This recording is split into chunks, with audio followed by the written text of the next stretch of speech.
Katika hatua za hivi karibuni, Iran imekuwa ikitajwa katika ripoti mbalimbali za kiintelijensia kuwa inaendelea kuimarisha na kurejesha uwezo wake wa makombora kwa siri zaidi, hasa baada ya mashambulizi makubwa kutoka Marekani na Israel yaliyoharibu sehemu ya miundombinu yake ya kijeshi. Kwa mujibu wa taarifa za hivi karibuni, maafisa wa Marekani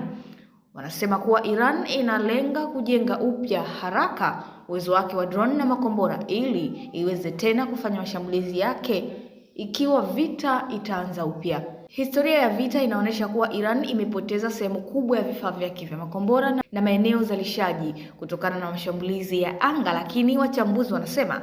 nchi hiyo bado ina uwezo wa kujijenga upya kwa haraka kutokana na uzoefu na rasilimali zake za kijeshi. Iran ina mtandao wa vituo vya chini ya ardhi kwa ajili ya kuhifadhi na kutengeneza makombora, jambo linalofanya iwe rahisi kufanya shughuli hizi kwa siri bila kugundulika kwa rahisi. Katika vita hivyo, Iran ilitumia makombora ya ballistic na drone kushambulia maeneo mbalimbali ya Mashariki ya Kati, ikiwa ni pamoja na vituo vya kijeshi na miundombinu ya mafuta, jambo linaloonyesha kuwa makombora ni silaha kuu katika mkakati wake wa kijeshi.